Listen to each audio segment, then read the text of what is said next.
Welcome back to the podcast, guys. So today we're going to be speaking to Christine Fisher. Christine's been with me for a long time now. Christine's worked with me in person, but also has access to the app and tracks everything on there as well. So we're going to be talking about her story, why she got started, what her results have been so far, and kind of what are the motivating factors behind it. So Christine, welcome to the podcast. Thank you.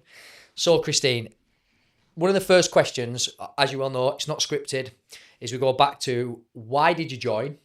Yeah. What was it that happened? Why did you join?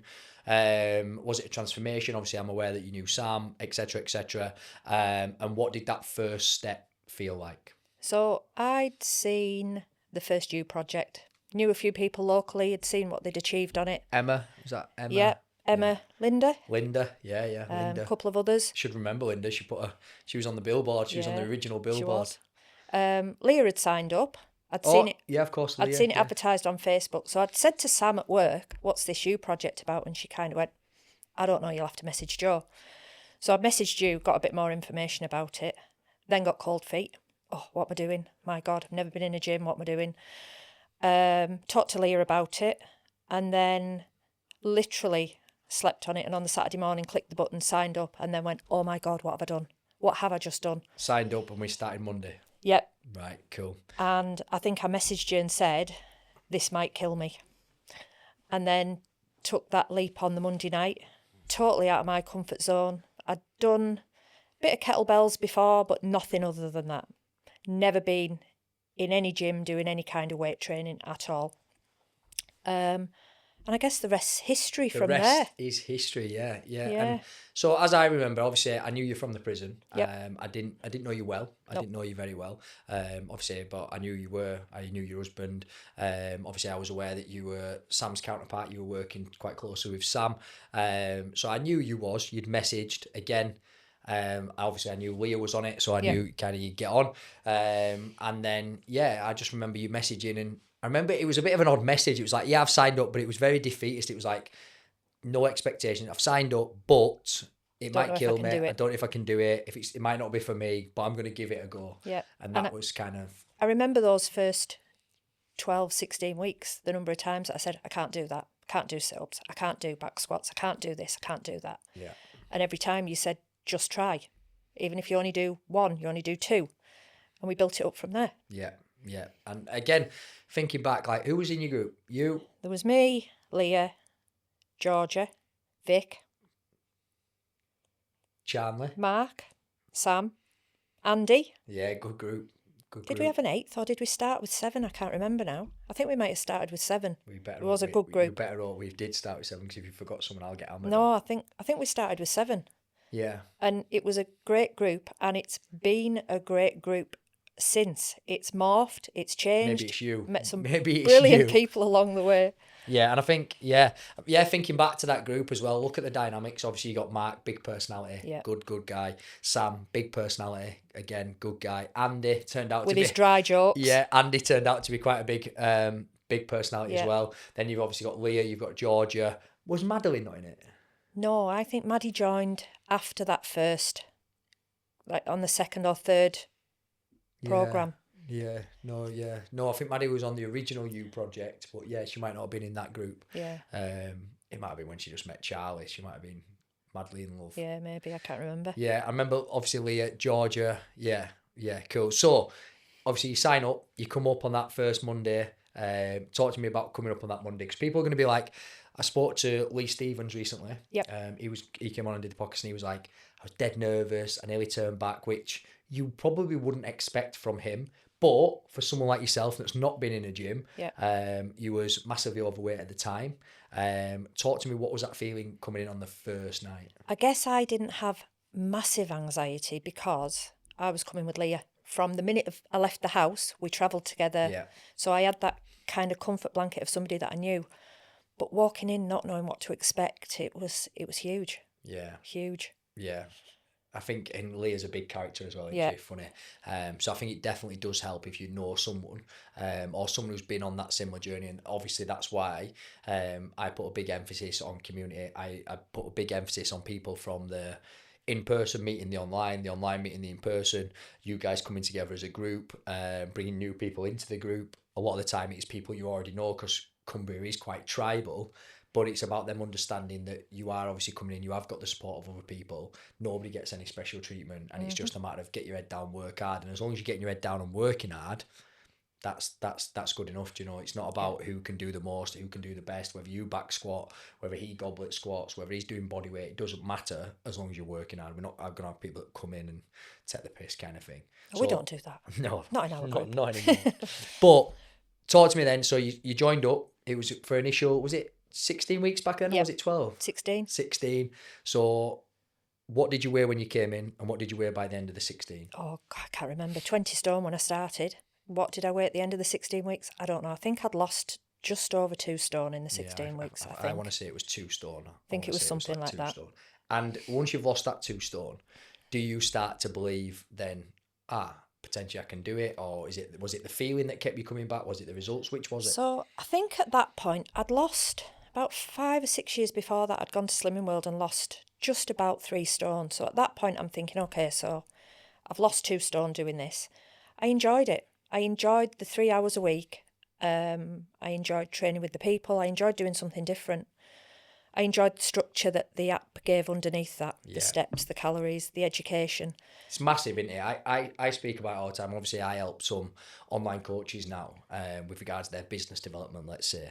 And I say to them all the time, it's not about the hour you spend on Zoom. It's not about the hour you spend in the gym. It's about supporting people around that, whether that's be via an app, whether that by a WhatsApp. Obviously, you know Carol. Yeah. Carol was all via WhatsApp because we didn't have an app back then. Yeah. It's about setting people targets, checking in on them, making sure they're getting accountability outside of that, especially when it comes to nutrition, because I think it's so easy to slip into the fact of you're going to come 3 hours a week, I'm going to be there 3 hours a week, and that's what you're paying for. When actually you get more value out of the nutrition, out of the coaching, out of the tracking. That's where the results actually come from. And that's one thing that I try to get through to a lot of the coaches that I help. It's like, stop thinking about it transactional with regards this hour for this much money. Start thinking about actually how can I support these people outside of the gym? Because 9 times out of 10, if you're in the gym or you're on Zoom with me, you're doing what you're meant to be doing. Yeah. It's the overtime when people need support. So yeah, it's good to add that. And one of the things I was always passionate about is anything that the online get, I want the in-person people to get. Like, why would you have something that you know helps people, tracks things, supports people? Why would you have that and not offer it to the people that are essentially in the group? That, for some people, is a big turn-off, isn't it? Because they don't want that accountability. Some people do just want to come and have fun and leave. And unfortunately, that's not the kind of culture that I want. I want people that want to come and get results. Take advantage of the whole programme, not just I want people to get results. I want people that come, enjoy it. I don't want people to come in and be miserable, and I want people to come in and get results. That's what it's about for me. So again, having that kind of community aspect on the app, in person, the tracking, you guys having to post in how many steps you've done, how much nutrition you've been tracking, etc., is massive. And then also, and again, you probably understand it more so now, but the progress pictures as well. So again, love a progress picture. If you go back to like when you first joined, obviously, if I'd have said it was optional, you probably wouldn't have done it. I wouldn't have done them. What I say to people is it's not optional. You do have to do them, but they will never be shared without your consent. And the reason you have to do them is because then you can look back and you can see how far you've come, because it's powerful. To look back and see how far you've come is absolutely definitely powerful. So you lost the 2 stone. You started to enjoy the process, and you've been here ever since. I have. You can't get rid of me. Yeah. So you are one of the staples of the group, and I think for people watching, like, I'll probably learn quite a lot from these conversations because, like, you are just a closed book, aren't you? A little bit, like you've never. I'm a true Aquarius. I don't talk a lot. Yeah, you've never spoke about your goals. Apart from the last one was quite a big one for you, but you've never spoke about your goals. You've never spoke about the driver behind it. Nope. You've just turned up, tracked, lost weight. My driver behind it, though, was never about a number on the scales or even a number on my clothes. For me, it was about being healthier, being fitter, being present. Yeah. I was 20 when my mum died. My mum didn't struggle with weight. She had emphysema. But suddenly you're starting to get to the age where she died, and I started thinking, is that what I want for my kids? For me not to be here? I wasn't healthy. Was I a heart attack waiting to happen? Was I pre-diabetic? I don't know. I bought a bigger car because I said I was having trouble with my hip. And I put that down to, I'm getting to that age, it's probably arthritis. It probably wasn't. In reality, it was the weight I was carrying. Oh, 100%. My hip doesn't hurt anymore.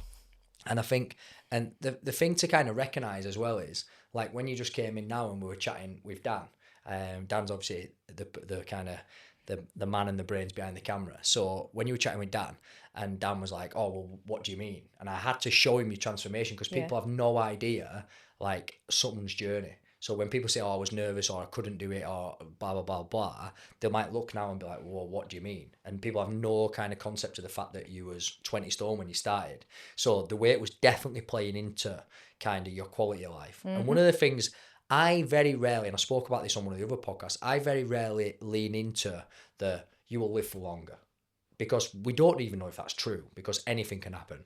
What I lean into is you will have a better quality of life. That's the big thing I lean into. So like you just said, aches and pains, not doing some things that you potentially want to do, going on a holiday, not doing activities on holiday, again, going walking, that kind of thing, not doing the things that you want to do.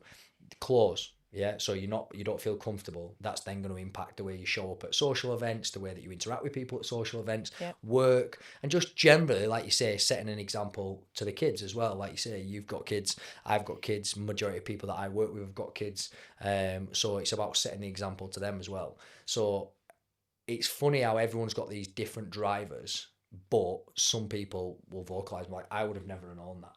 Do you know about like the hip and all that kind of, it's not something that you talk about really, is it? You just kind of turn up and get on with it. So at what point did you start to, like you say, you've done the first initial 16 weeks, you signed up again, you've been here ever since. What's the total weight loss now? Just over 7 stone. Yeah, massive. 7 stone 3 or 4, something like that. Yeah, massive. And at what point did you start to believe that, would you say? I don't know, because I still think I don't see in the mirror what everybody else sees. It's funny the way the brain works. Yeah. But there's times where I walk past a mirror and go, was that me? Really? I don't know. I really don't know at what point it kind of... And do you know what? With most people, I wouldn't believe that, because with most people, at some point, I've seen it in them.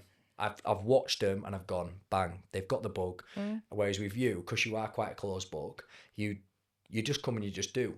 You just come and you just do. You just come and you just do. You get results. It wasn't until the last big target you're like, I want to hit this a certain bracket, where I've seen a bit more emotion behind it. But other than that, you've just kind of come, and it just shows that, again, you can want it as much as you want.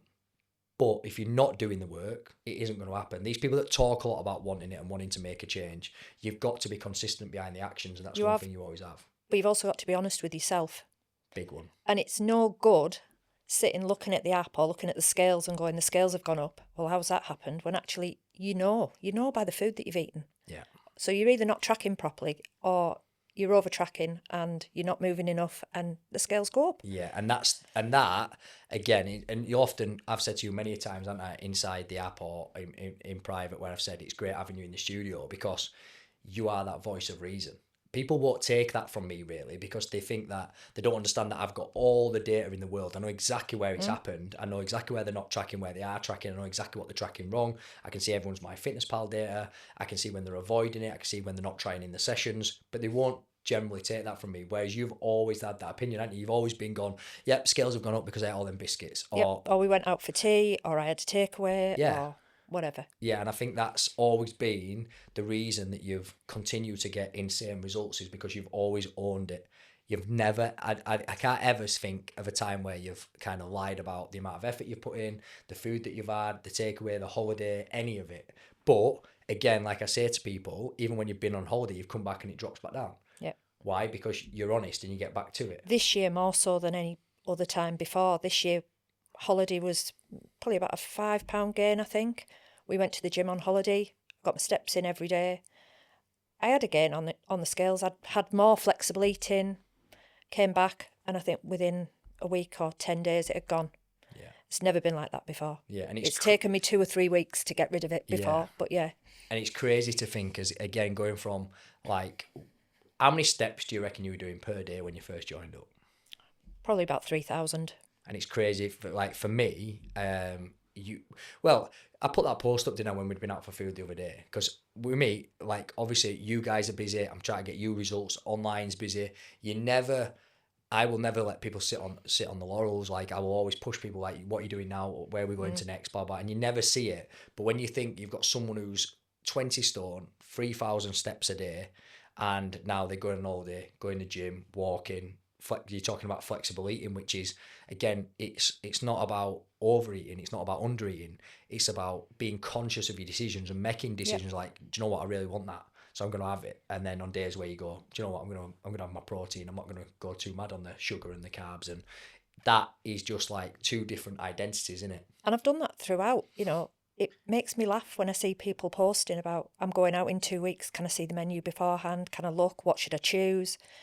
If I'm going out for something, I go out and I eat what I like and what I want.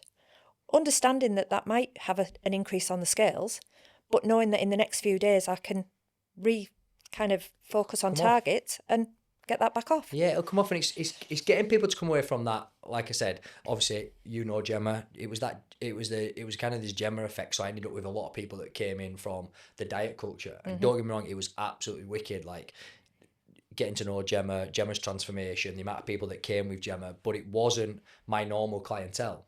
So one of the things I had to learn is, okay, how do this kind of avatar, how does this kind of clientele think?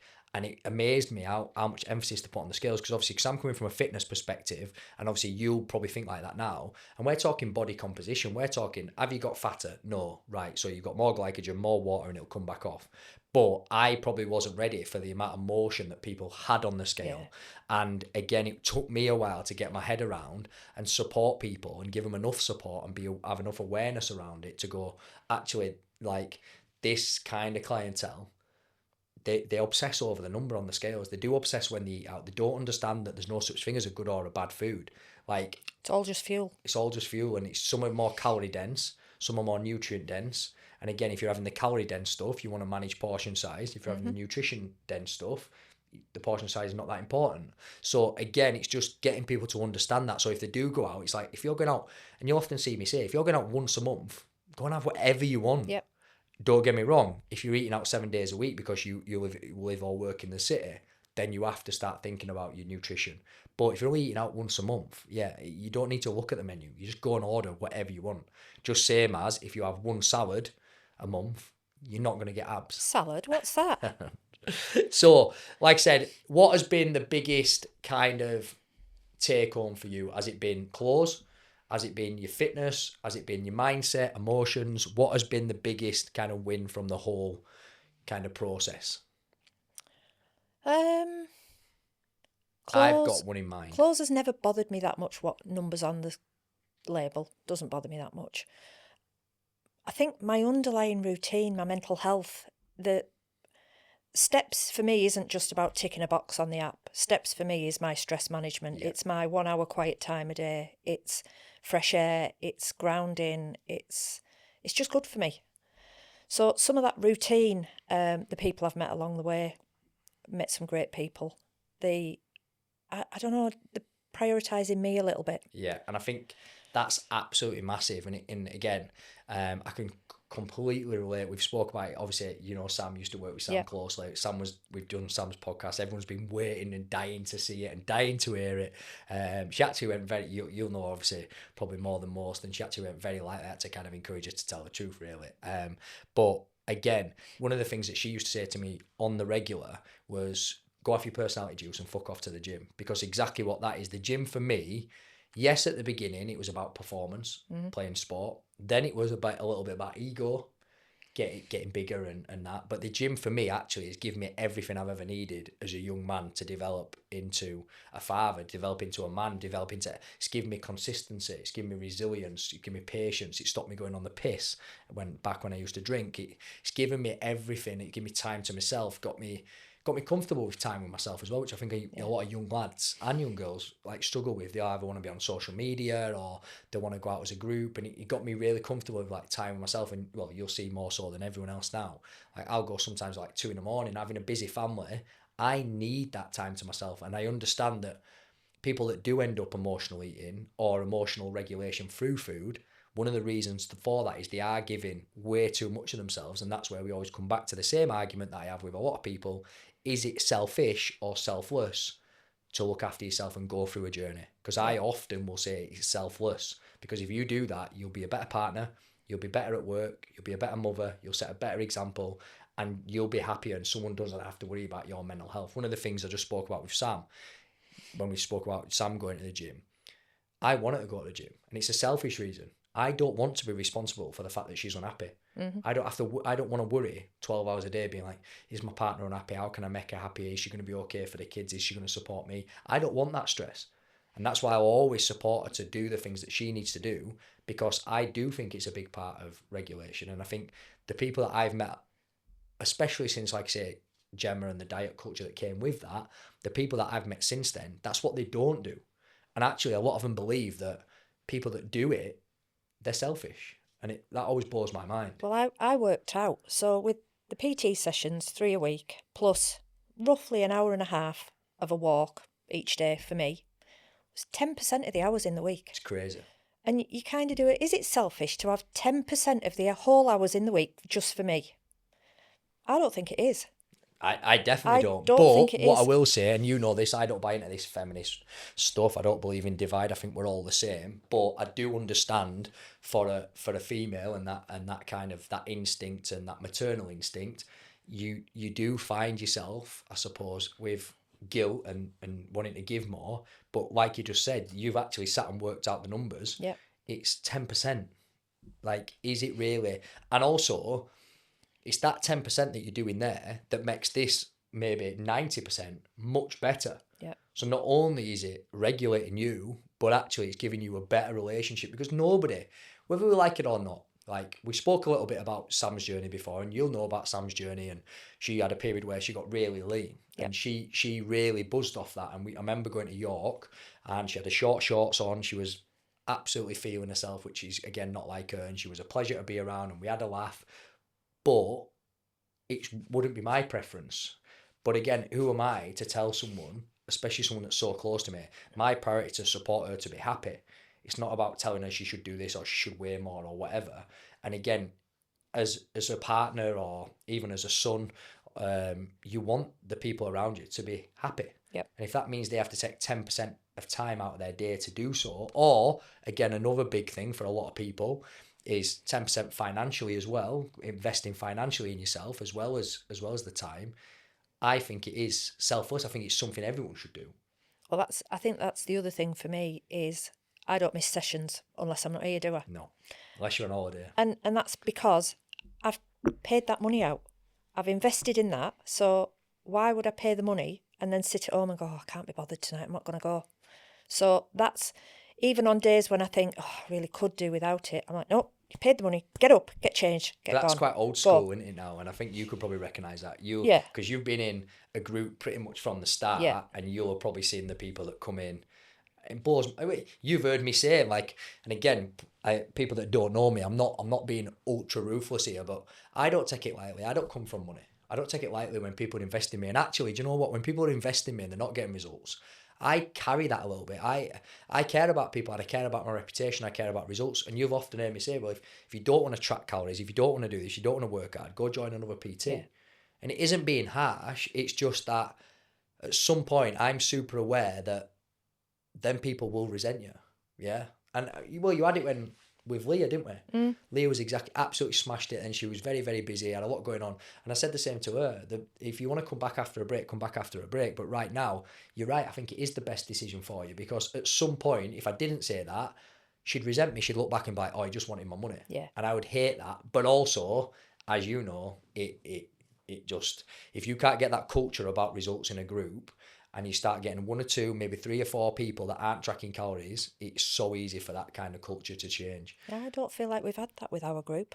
No, really? Well, we manage it really well, and you've got some big personalities, haven't you, as well? So we've always had big personalities in the group, like Mark Charnley, a big personality, wanted to push everyone worked hard. Sam Proctor, big personality. You've always had big personalities, and I think if I'm big on setting the culture from the start, like, literally, I've got 4 kids. I'm giving up my time to be here. I've had a bad day too. I'm stressed too. But if you bring that in here, we'll all just sit here and might as well be might as well be a tea party, do you know what I mean? It might as well be a coffee morning. We don't do tea parties or coffee mornings, we don't that's do, for sure. exactly, do you know what I mean? We can all sit here and wallow in the problems we've got, and we've all got them. And that's one thing, the reason I like talking about the podcast, like, you were 20 stone. Like, getting up at 20 stone, walking up to a gym, going in a gym, like, we often joke now, don't we, where you'll be like, oh, it's too heavy. And I'll be like, shut up, that's less than you used to weigh, you know? So, again, we all have problems. Some people struggle with time, some people struggle with the mental health, physical health. Do you know, we all have problems, but it's about putting them to one side and just working as hard, and also being happy as well. And it's about that feeling of coming out, knowing you've worked hard, and creating that culture where people want to come in and work hard. People want to come in and get results. People want to be part of that group. Well, as I said to you last night, I laughed because I had a small bump in the car yesterday. And when I phoned and reported it to the insurance, she said, are you okay? Have you got any aches and pains? No whiplash or anything like that? No, I'm fine. Literally barely moving. And she said, if you get any aches and pains over the next few days, just give us a ring. I said, how would I know? I've got PT tonight. That's it. Over the next few days, various things are going to ache. It's not going to be whiplash. It's going to be from the gym. Yeah, and that is why we've never had an issue with culture in the groups, because again, it comes from that. You guys know, unless one of them's fallen and broken their arm or broken the neck or they've been born, obviously you've been present for quite a few births, so I'm going to be there. Yeah. I don't take it lightly. I don't take holidays. Very rare you get me being like, oh, I'm away with the kids. I take holidays outside of that because, again, that culture's so important. The minute I start taking holidays, we know, don't we? You took holiday and Sarah went to the Trafford Centre. We won't go into, She didn't go there because of me. We won't go into that. But Sarah, you know it's noted. Sarah's been on the podcast before. So Sarah and Christine are big training buddies. So I'm looking directly into the camera, speaking to you, Sarah. Christine went on holiday and you decided you're going to have a day off, but we'll speak about that another time. But yeah, that is, it's a sense of culture, and you've got to keep that culture. And this is, again, with any kind of any coaches that I help with their business, I say this to them all the time. Like, when you have maybe 10 clients, 20 clients, like we've been up to 500 clients before. When you've got 10, 20 clients, just focus on that culture. Focus on people that coming in. What do you stand for? And you want all of your clients to be like that. What do we stand for? What do we want to do? Do we want to get results? Yeah. Are we just going through the motions? And if it's a side hustle, I get it. Yeah. If it's just a business to you, I get it. But to me, it's way more than that. You're coaching people. You're having an impact on people. You eat, sleep, and breathe it. We get it. Yeah. I do. But again, without you talking about it, we see it, we feel it, we understand it. And I'm open about it as well. It's sometimes it's from a selfish point of view as well. I get just as much from coaching you guys as you get from me. Like, I get just as much from listening to people's stories. Again, some of the people that I've helped coach and got into the best shape of their life. And again, not judging them, but they'd have never spoke to me. Like, our paths would have never crossed. So you meet some incredible people, and that starts to shape you as well. So it isn't just from giving. I'm not going to sit here and be like, I'm some kind of Samaritan. I just love giving to people. Yes, I do like helping people. Yes, I probably should go to therapy because I've done well myself and now I want everyone to feel it. But also there's a sense of selfishness in there where, like, I thrive off getting them results. It's me. I thrive off it as well as anybody else. So it isn't just it's not a one-way street, is it? So talk to me now, what does training, bear in mind you come in at 20 stone, we start off at body weight, literally body weight squatting. What does training look like now for you? Not at all how I thought it was going to look. You remember that first, well, I don't know if you remember, the first night we did back squats. Yeah. I had no balance. I couldn't squat. And I just thought, I can't do this. And I remember you saying to me that somebody else just doesn't do back squats, they can't do them. And I thought, well, that's going to be me. And then I came back in the next time we did them and thought, no, just try it again. And I think that's the way I've approached it right the way along. Yeah. I can't do it tonight, but I'm going to try again next time. And I think from a coaching perspective, you have been very coachable in the gym. From outside the gym, you've probably been a little bit harder to coach because you don't know what... I say it to everyone that sits here, I've spent time with most people that have sat here and learned what makes them tick. I would be able to tell you what makes them tick, what's important to them. You are, with your feelings, a very closed book. So I haven't had that. But in the gym, you've been super coachable. Like, if I told you to do lunges, that you don't get on with them, you'll do them. And you'll always go, I'll give them a go. I'll drop the weight, I'll give them a go. But also on the flip side as well, you are kind of in touch with yourself enough to know to put the weight down. Whereas sometimes you end up with people that are like, no, I can't do them. Give me something else to do. It's like, you haven't even tried. Yeah. Like that limiting belief, if we'd have said that at the beginning, you'd still be 20 stone. I've also got the fact of how much weight you've lost. So I'm like, what do you mean you can't back squat with 20 kilo on your back? Yeah. You've lost more than that. And you've also then got if you go, my knees twinge and I'm going to go on the leg press, it's like, I know that's true. Yeah. So you've got a good balance and you've always been very, very coachable. But yeah, now it's how many steps a day? Well, the target's 12,000.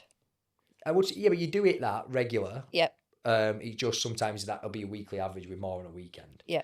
Yeah. And then we deadlift. Back squat, yep. trap bar deadlift, yep. sled pushes. We've got the rower. It's just strength and conditioning now. Well, I think that first 16 weeks, I was thinking last night doing the cardio part while the others were on the weights. I think we were 4.5 minutes, something like that on the cardio. Night, yeah. 30 seconds on the ski erg would have killed me in the first 16 weeks. Yeah.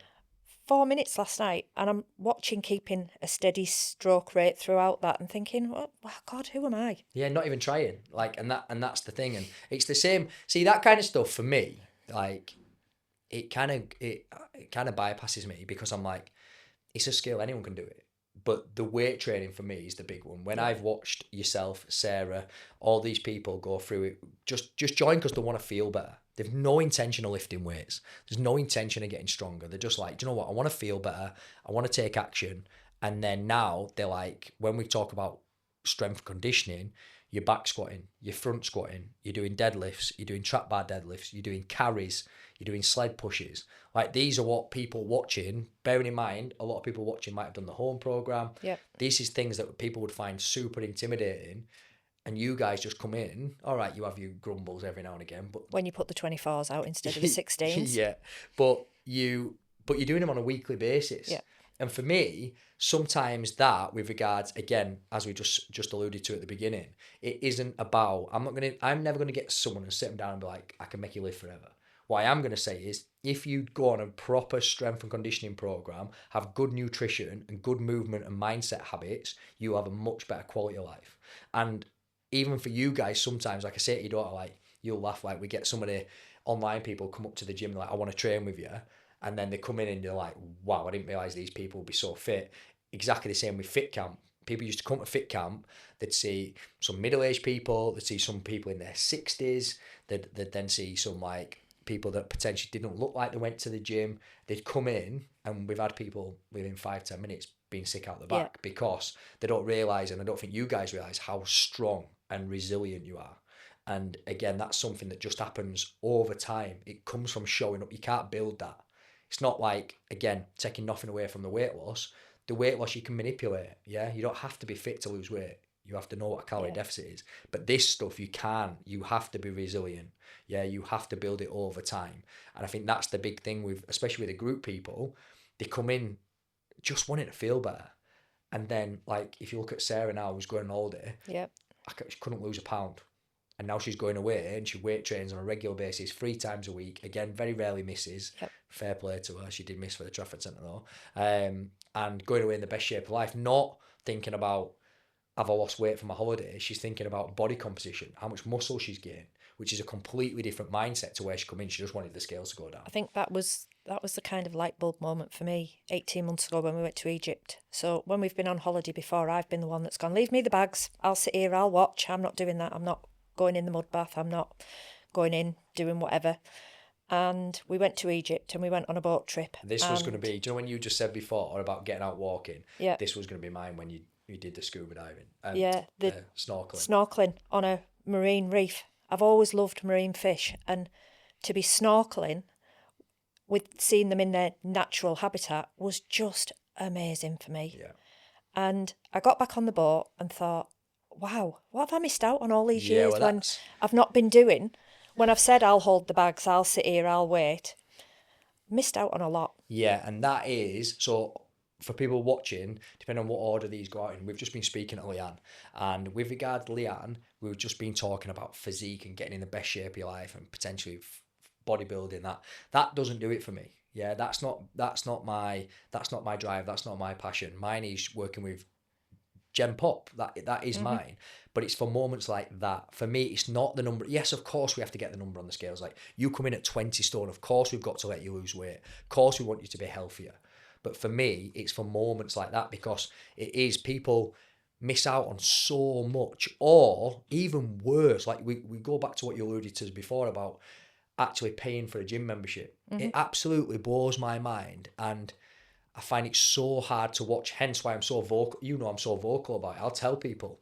I find it so hard to watch when people are investing thousands of pounds, let's say, to go to Dubai, thousands of pounds to go on these luxury cruises, and they won't invest in themselves with regards to time or finances or effort, and they're going away to these amazing places not feeling at their best. And I'm not saying you've got to have abs, yeah, you know that. I'm not saying that. What I'm saying is people have the right to go away and look and feel good to absolutely make the most of every single experience they're going on. Yeah. And that's what, again, when you were talking before about what was that was the turning point for me when you went there. And obviously there was the photo, and I'll put it up and everyone thinks stretched. There was the actual visual side of it. But the bigger thing was that is, yeah, like you just said there. And again, I wouldn't have known that, because you just said, I love marine fish.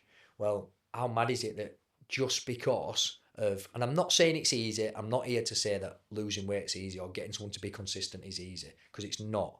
And it's definitely not easy. Any kind of behaviour change, I've had to go through it myself, grow up, stop drinking, all the rest of it. No behaviour change is easy.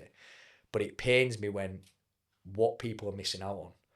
Yeah. And not only that, and we've spoke about it obviously, is what example does that set to your kids? Your kids are there and they're like, mum doesn't come in. Whereas now, it's the opposite. Yeah. And think of what they're going to grow up, and think of that 10% rule you just said. Would you want your daughters to grow up thinking life is just about being a mum? It's not about making time for yourself. And this is what I say to Sam all the time. As much as Sam will come in here and be like, I'm just going to drop these two with you and I'm going to go to the gym. Of course, I'm not like, it's not Instagram. It's not like, oh yeah, darling, bring them in. Hiya, darling. It's like, right, get the TV on. I'm busy. But at the end of the day, I appreciate that I want Sam to be at her best. One, I don't want the selfishness of having to look after her because I'm busy. But two, I've got two young girls watching her. Do you know, watching her? They ain't looking at me. I might put a dress on, but they're not looking at me. Do you know, they're looking to her. How does a woman conduct themselves? Yeah. And as I always say with kids will do what they see, not what they're told. So it's absolutely key. So for you, yeah, when you went there and obviously you did the scuba diving, or the snorkeling, sorry, yeah, that was a massive moment for me, because I was like, yeah, she gets it now. Yeah. And I knew from that point on, I was pretty certain that you would never go back. I'm still not at a point where I can say never. I think you are. I think I'm not saying you'll never gain weight. I'm not saying that, but I don't think you'll ever go back to where you were, because again, and I don't think it's because people will be like, oh, it's because she wants to wear this size clothes, wants to feel her best. I don't think it is that. I think you understand how much better you feel. Definitely. The way you are now. Definitely. And I think that's the key, but that is why I'm confident. After that moment, I was like, she gets it. Because before that, and like I've said to her and said on the podcast, you're not someone that would openly speak about your feelings or feel better. You just come in and do. Yep. Whereas once you've seen that, I felt like, right, okay, she gets it. Because she knows if she hadn't have lost all that weight, I'd have been sat on the boat watching, waiting for them to come back and tell me. Yeah, holding the bags. Yep. And probably never, would they have known you liked marine life? Yeah, they know that I like marine fish. We've had fish tanks over the years. I always wanted a marine tank, but they're too high maintenance and the cost. Yeah.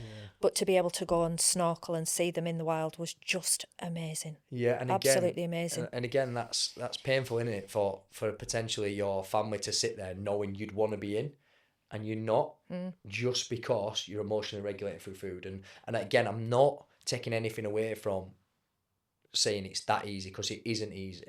But the reason I believe it's easy is because I've seen so many people do it. You just have to find the right switching people. You just have to get the right hook. It can be about health. It can be about vanity. It can be about kids. It can be about experiences. Some of that's the beauty of the programme, though, is that those first 16 weeks, it's almost change by stealth.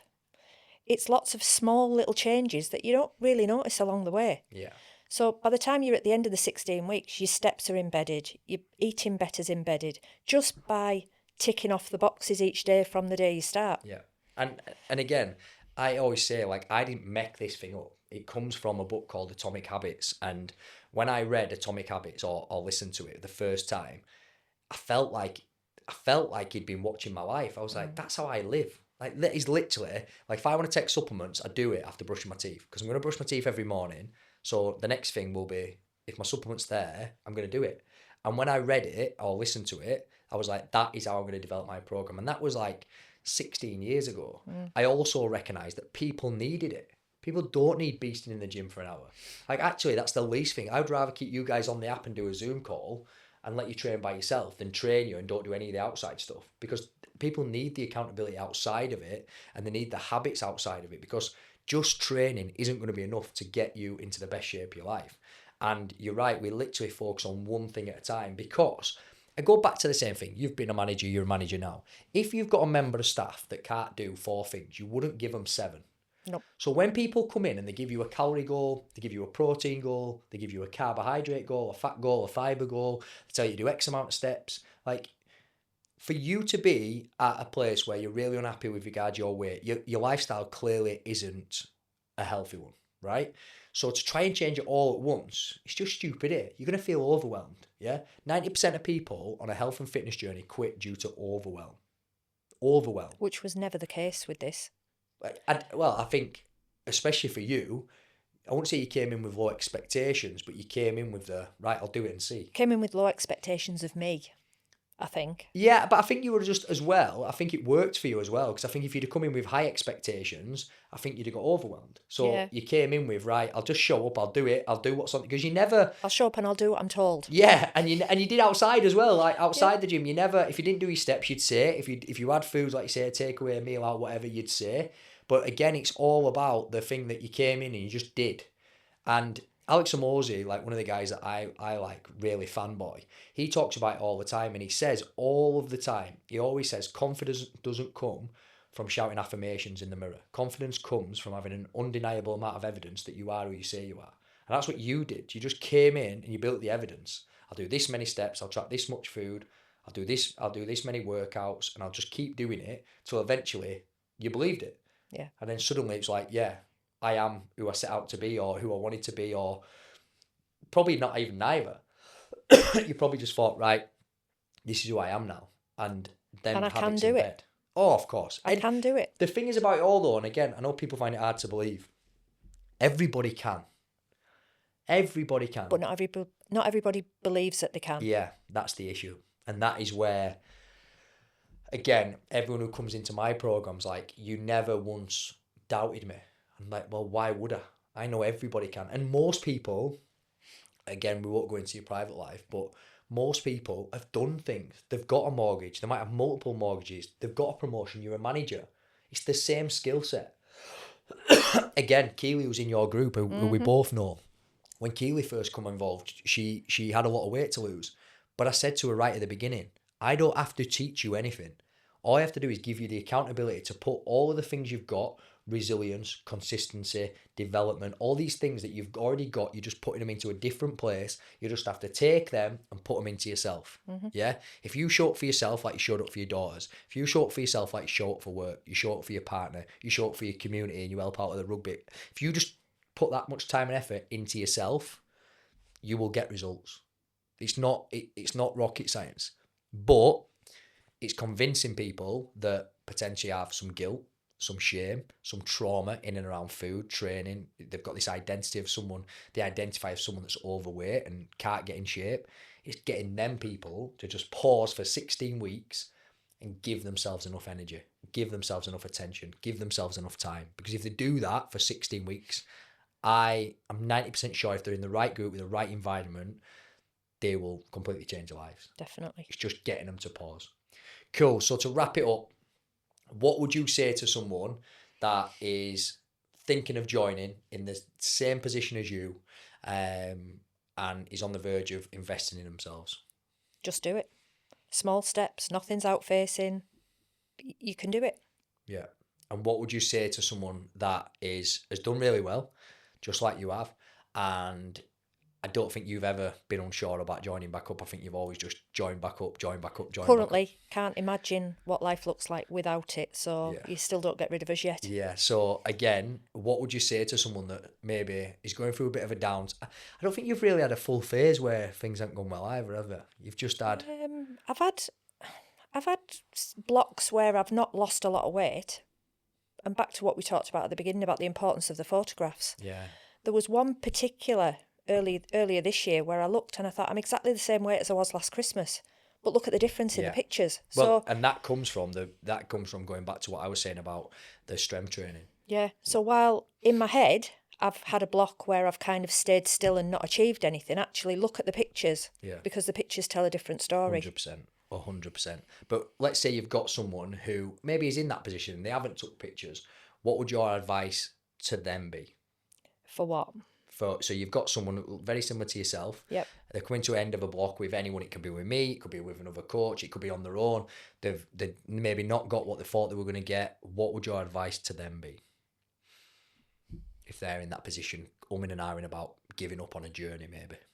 What parts of it make you feel good? What parts of it work for you? Massive. Take those parts and keep going. Yeah, massive. And that's what I say to them all the time. And again, that's what Leanne spoke to. Like, how did you feel before? How do you feel now? Which one do you want? Now. And that's what I say to people all Without the a time. doubt. All the time. It isn't about the number, especially when we get this far. It isn't about a number on the scales. It isn't even about the progress pictures. And it's not even about the performance in the gym. It's outside of that. Which version of you do you prefer? Like, we all went out for food last night. No. Thursday night. I don't know what day it is. Them poor kids. Too much Red Bull. Yeah. Energy drink. Yeah, too much of that. But like, if you think about that, how many people there would have felt completely different 3 years ago? Probably all of us. Every single one of us. Yeah, me included as well, to be fair. Like, I would have been half cut and on the table dancing, acting Jack the Lad. So again, everyone goes through their journeys. That feeling better is powerful and it's addictive. It is addictive. It's addictive. It's why I fell in love with the gym. And again, people that will look from the outside in will often see with regards my physique, I'm very bottom heavy. I've got big legs. And again, the reason I have is because it became addictive, because a lot of the lads back when I was training, they all trained upper body, upper body, upper body. Yeah. So for me, I started to thrive off the opposite. And it is addictive. It is addictive when you start to watch your body change, especially as a young man. Like, you feel like you've got control. And then going through that process, it gave me everything I needed. You already had the skills. You just had to apply them to the gym. I was the opposite. I didn't have the skills. I was a bit erratic, bit of a boy living in a man's body. Like, I was just a bit young and immature and just your typical boy, you know. And I'm sure my boys will go through it as well. But the gym gave me everything I needed. It gave me resilience. It gave me patience. Do you know what I mean? It empowered me. So again, like you've just said, it just comes back to that same thing. Christine, thank you so much for coming on. It's been an absolute pleasure. Like I say, I'll put the photos up. Your journey's been absolutely incredible. And just for the record, the pictures are not stretched. They're not stretched. Cool. Thank you. Thanks.